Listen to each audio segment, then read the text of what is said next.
عمران خان صاحب کی سیاست کا آغاز احساس سے ہوا تھا، جب شوکت خانم کی فنڈنگ کرتے ہوئے انہیں اندازہ ہوا کہ ملک میں عوام کے حالات بہت برے ہیں اور اگر میسیو چینج لانی ہے تو سیاسی طریقے سے ہی ممکن ہے۔ اس لیے جب وہ وزیر اعظم بنے تو احساس پروگرام ترتیب دیا گیا، اور اس پروگرام کے لیے ان کی نظر انتخاب جن شخصیت پر پڑی وہ خاتون پہلے سے غریب ممالک میں ہیلتھ ریفارمز اور فیوچر آف ہیلتھ جیسے پروگراموں کی چیئرپرسن تھیں۔ وہ ورلڈ ہیلتھ آرگنائزیشن کے ساتھ کام کر چکی تھیں،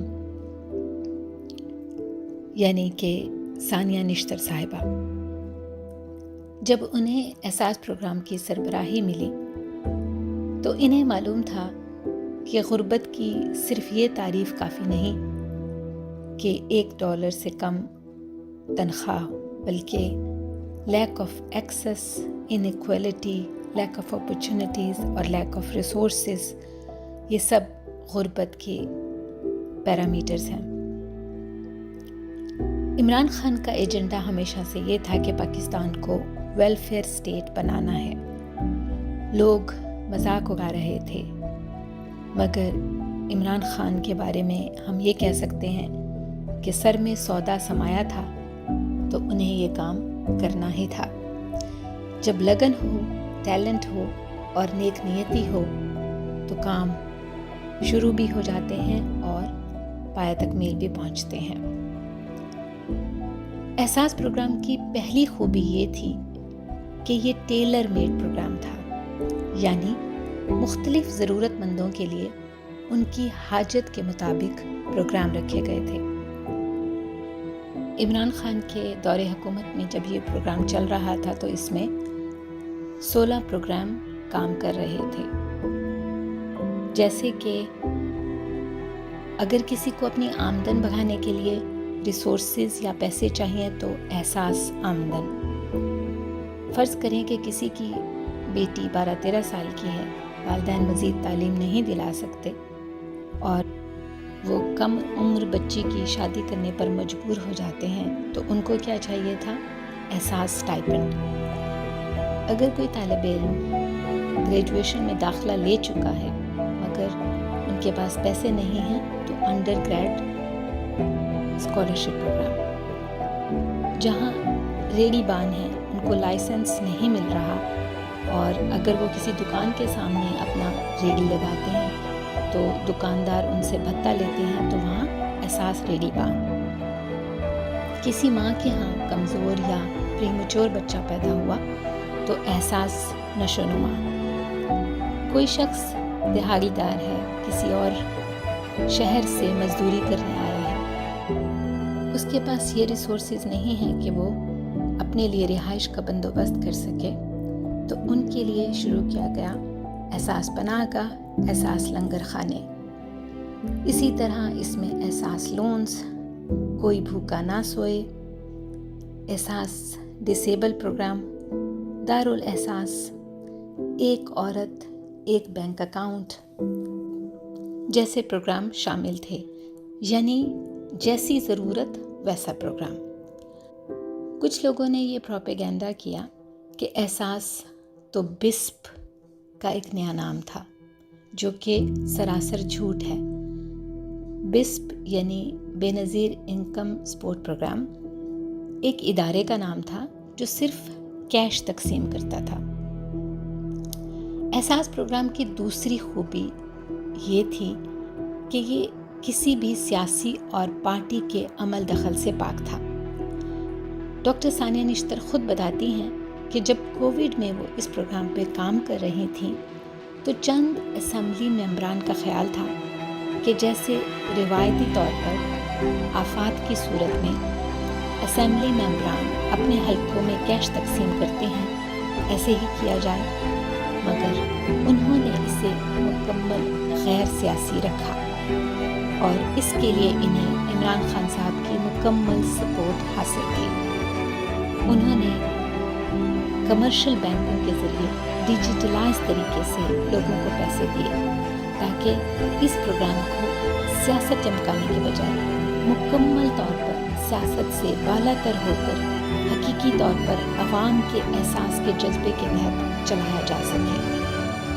اور پھر ایسا ہی ہوا، اور اس کا ایک ثبوت یہ ہے کہ ایلیجیبلٹی کرائیٹیریا کی بنیاد پر NFC ایوارڈ کی مد میں صوبہ سندھ کا حصہ 22% بنتا تھا، لیکن انہیں 31% دیا گیا، اور یہ خیال نہیں رکھا گیا کہ صوبہ سندھ میں کس کی حکومت ہے، بلکہ اسے عوام کی بہبود کے لیے استعمال کیا گیا، اور ان کے حصے سے بھی زیادہ فنڈز سندھ کو دیے گئے۔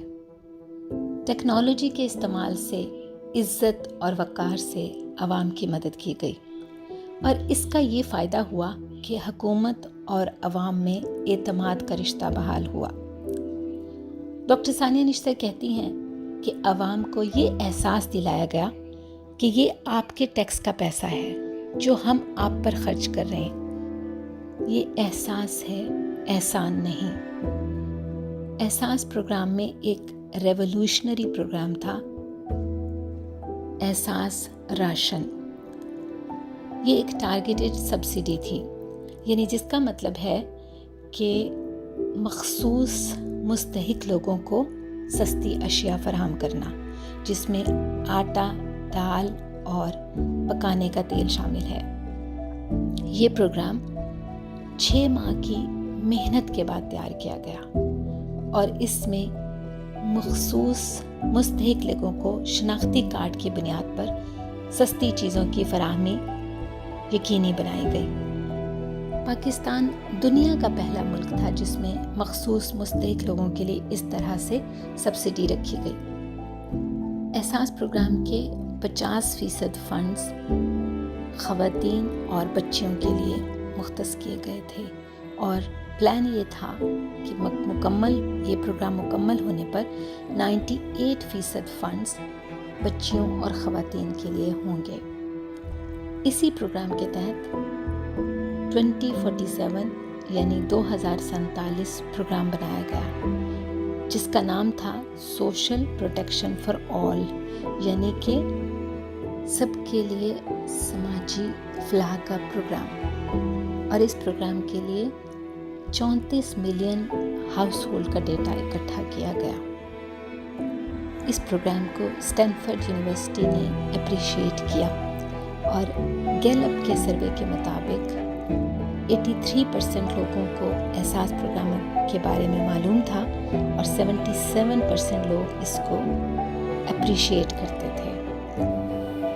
مگر بدقسمتی سے سازش کے ذریعے عمران خان حکومت گرا کر PDM کو حکومت دے دی گئی، اور یوں حکومتی سطح پر عوام کے لیے احساس سے بے حسی کا سفر شروع ہوا۔